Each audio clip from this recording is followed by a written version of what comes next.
Well, hello everyone, and welcome to another episode of Harebrained Games. Today we're going to talk about a game called Crusaders, Thy Will Be Done, from TMG Games, done by Seth Jeffy, the designer. It is a 2 to 4 player game in which you are a featured knight of an order working to expand by way of building cities, by contending with various enemy factions from the east, earn reaches of the European Empire back in the medieval days when crusades were all the rage. You will use a very clever, I think very clever, rondel/Moncala mechanism in order to move and rally and maneuver and make choices and actions on the game that have an effect in order to be the best knight, best order of knights before the King Philip IV decides to basically burn, torture, and rack you all until you confess to heresy and recant. Yeah. Of course, they left that part out. Yeah. In other words, you just get a certain amount of points in, and then you're done. So, without further ado, let us go take a look at the game. All right. Inside Crusaders, Thy Will Be Dun Dun Dun. We have this board. The board represents most of Europe, short of the Black Sea and to the west. It covers a variety of areas, and in those areas you will have one of 3 different types of enemy combatants that you'll be contending with. Everybody's going to start over here on the beaches of Normandy, and will be working their way up and to the east in order to procure the greatest glory. In this board, you will have victory points, and based on whether you're 2, 3, or 4 player, you'll have a different number of victory points available to you. When those are exhausted, that does trigger the end of the game. We have these boards over here, which need to be placed properly, that will tell you how powerful the enemies are, at least these 2 enemies here. The Saracens always have a value of 6, and they always have a special bonus, which we'll go into during play. These are the placards, so whoever conquers the most Slavs, Prussians, or Saracens will be getting 5 points. Second place will be getting 2 points. Ties, everybody gets points, etc., etc. There's a whole rule set. Then you have your knights, your knight orders, and each of these has a different special ability that every player will be able to start with. They're all unique, and we'll find out about those later. Each player has a board, and on that board they will have this rondel of 6 wedges and a distribution of these tokens, which will define how powerful those 6 actions represented by the wedges are. You also have buildings, and each of these buildings represents a ability to place onto the map one of these buildings and reveals some sort of benefit that you then permanently get. From castles to churches to barns to temples. And that's it. That's all the components. So now let's get into an example of gameplay.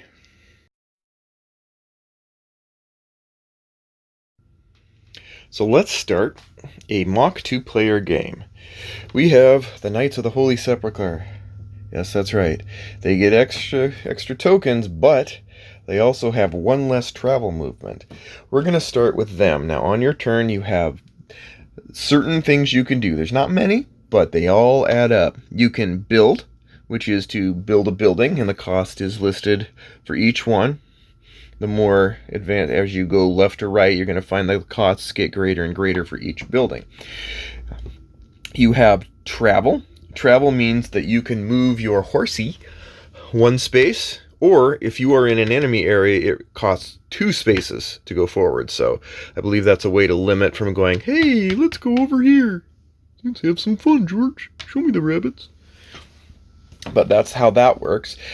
Muster is interesting because really all it does is say, pay this cost, flip this over, and what does this give you?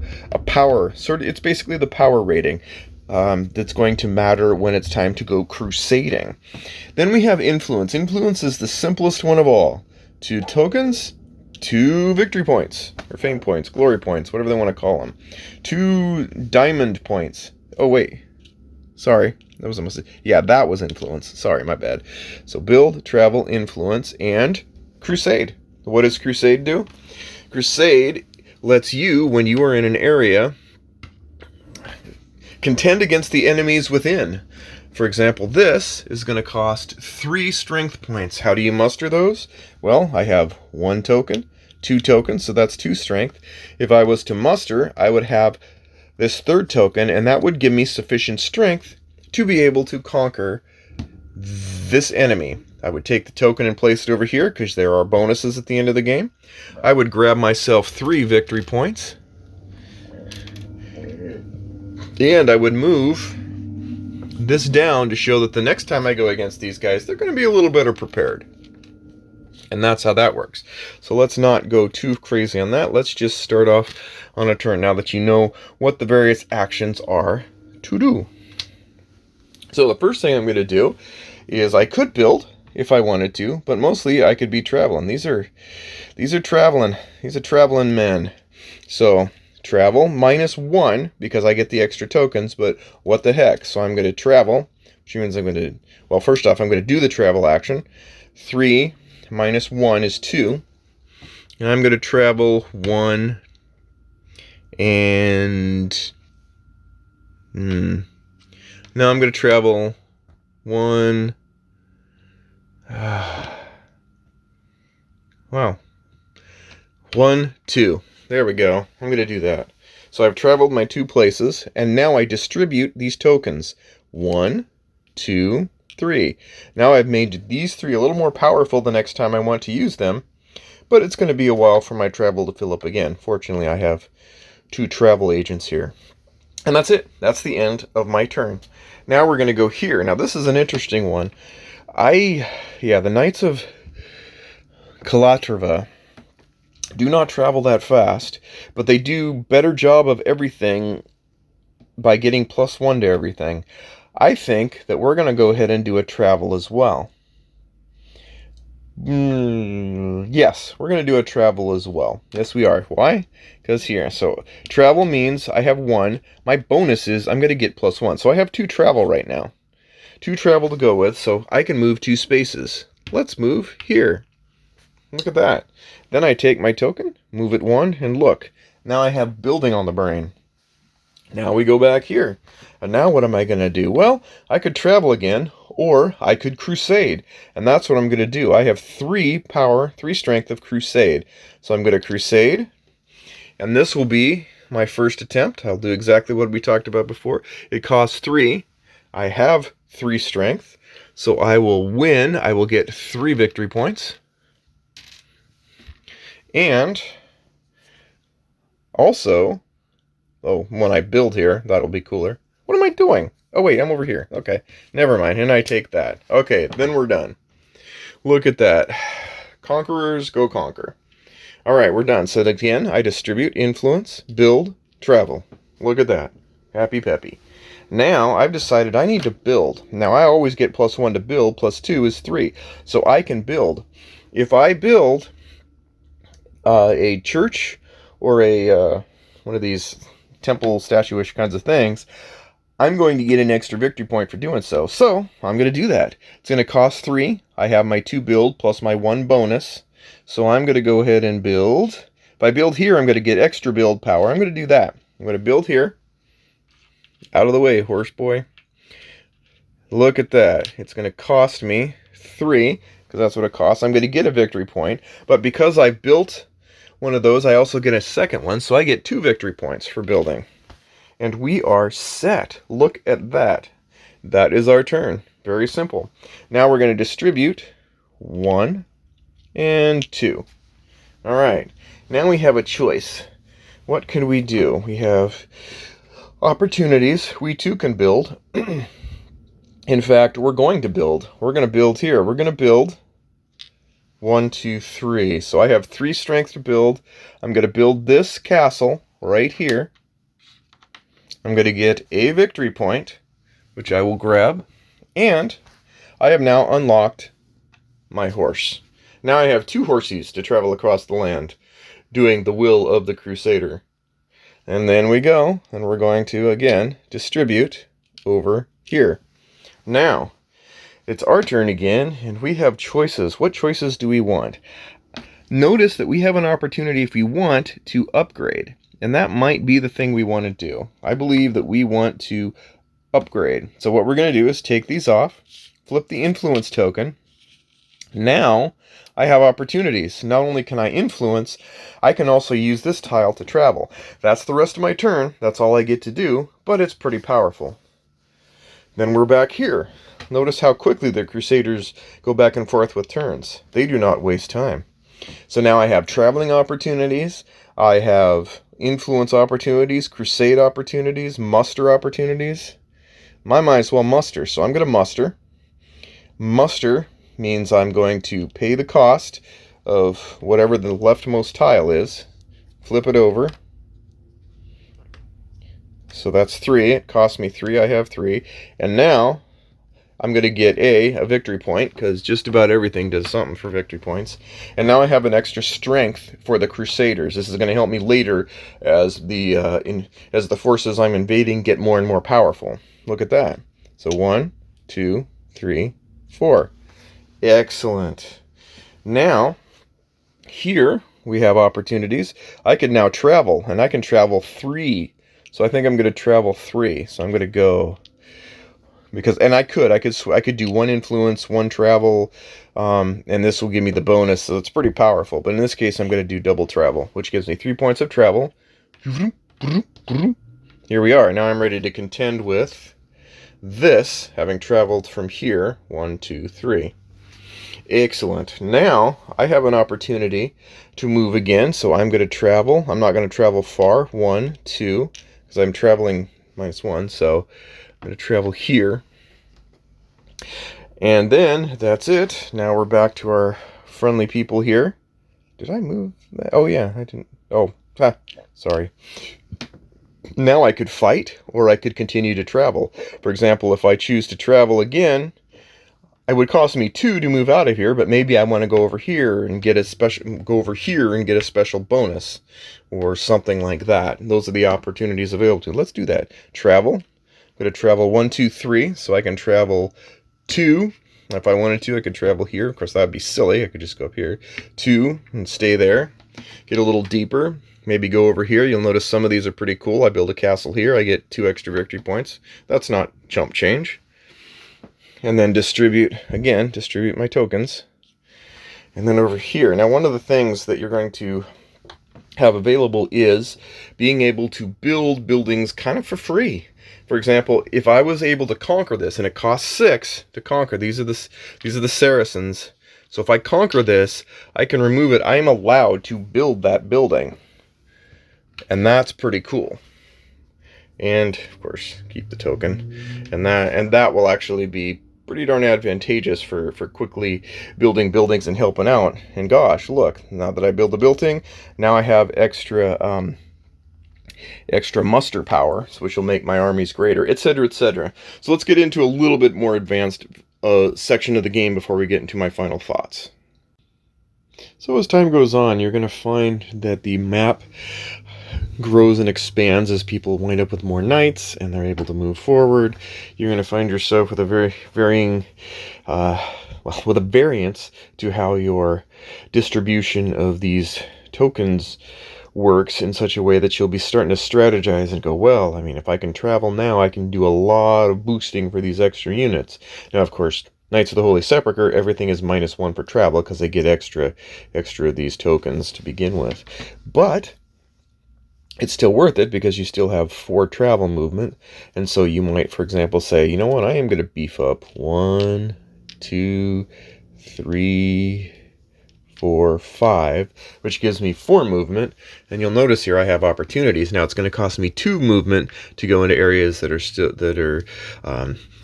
have enemies in it. So I could go 2, and I could go 2. I mean, I could easily have built there too, but I decided to go this way to try to get these tokens, which I think will help me get victory points when I actually go in and attack them, and this gives me an opportunity to build strongholds, etc. And so that's that. And then, of course, we have our Knights of Calatrava. And this is an interesting one. I do have to say that this is not one that I would consider easy to use because of the sparsity of tokens. It's nice having the +1 on everything, but there's still kind of there's still some difficulty to me in the fact that you got to be careful how you're distributing and how your actions distribute around the board. In this case, for example, I've got 2 knights out so far, and I've got possibilities for battle. My crusade level is 1, 2, 3, 4, but both of these are at 5, and so I still have some work to do to try to consider what to do. Mustering is difficult, etc., etc. So at this point, I would probably look at opportunities to maybe flip this over so that I have possibilities for traveling or crusades in this regard, and that would be a good idea for upgrading. As you can see, the board goes ever on and on from the left to the right. You're going to be weaving through, finding ways to exploit opportunities to take out some of these enemy forces, which makes them more difficult next time, but still you still get nice points for them. So you're moving across the landscape on your way to what is eventually the Middle East, but in the meantime, here we go. And that's that. When you have all of the tokens gone, that's the end of the game. And you're going to then just count out, see who's got the most tokens, and win. Pretty simple stuff. So with that, let's get to my final thoughts. Okay, let's take a look at my final thoughts for Crusaders, Thy Will Be Done. As usual, we'll go over the cons first. Thematically, it can be a misunderstood perception about what this game really is, as you saw through the playthrough. This isn't a war game or a battle game. Really, it's not meant to be, despite the rallying cry to action on the front of the box. It's not a game that is emphasizing that sort of thing, the conflict, the Crusades. It doesn't even really go into the Crusades in the Middle East. In fact, the combat itself is really like deterministic and straightforward, almost to a soulless numeric degree, really. Um, you know, oh well. It's also a pretty straightforward game, so you're not going to find any clever nuances or clever ways or clever strategies deep within that you'll unearth over time. Not in the actual board portion of it, anyway. It's pretty obvious choice paths. Usually a couple obvious things to do. Not a bad thing. I actually like that. But it's quite light in that regard. If you were expecting something along the lines of anything deeper, this is not going to be the game for you. There's little to no secrecy, no sort of intrigue of that nature at all. So if you were looking for something like that, where you're like, I want something kind of in that vein, but I want a lot more like interaction and less just kind of sprawl over the map and make the best use of resources, exploit, put some buildings, places, etc. May look into Crusader Kings, which is a game which has a lot more along the lines of like court intrigue and such, and I think is also meritable. The enemies, like themselves, like I mentioned, they're abstracted to the point of being mostly nameless, faceless tokens on a rigid track. They're really just I beat a 3, then I beat a 4, then I beat a 5, then I beat a 6. It makes it more difficult as you sweep across the map, which is probably realistic, etc., or generally not really realistic. But that is, and I wasn't blown away by the whiteout map. I mean, it was. I love rich maps from GMT games and DVG games and stuff. You're going to find some really elaborate, wonderfully detailed maps. This is functional. This is admittedly, having sort of the whitish kind of thing is easier to see essential hex info. It's well below exquisite, though, and that's okay. It's almost clinical, kind of in a look and feel. So those are the things that didn't really resonate with me on the game. That said, let's get into the pros. Now, I found the Rondel mechanism with the Moncala mechanism, which I've seen in other games, Trajan, Finca, games like that. That is far more clever than I originally gave it credit for. I think that it is an excellent way to give you sort of like mid levels planning ahead, like planning 2 or 3 turns ahead, generally, and that's really good. I like that. I don't know that this would be, given the rest of the game and its sort of simplistic handling, or simple handling, not simplistic. I think that you would find that this fits really well to give you just enough forethought or planning and forethought. You're planning just enough ahead, and the meat of the interest of this game to me is in the distribution of the action tokens and how you're going to make the most. And you just kind of, like storing up nuts for the winter for this one special move, but you don't want to wind up having to like starve yourself for for future turns. It's really interesting. It's almost like a supply and demand kind of thing, and how you balance the two as you're going around trying to do the things you want to do to make your knights be the most exploitative, valiant, victorious, victory point kind of people until King Philip comes and does the nasties.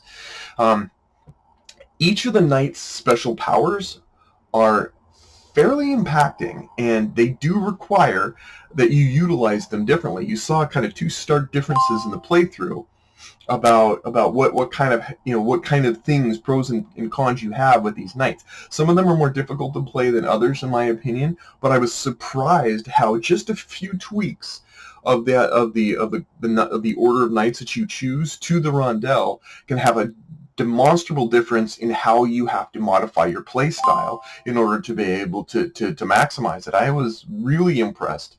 Usually you think, well, it's just, pick a few ways. You just kind of give slight advantage here, give you a little bit of a buff here, a minus here. It comes with Fallout when you're making your character, and you're like, you get this pro, but you get this con.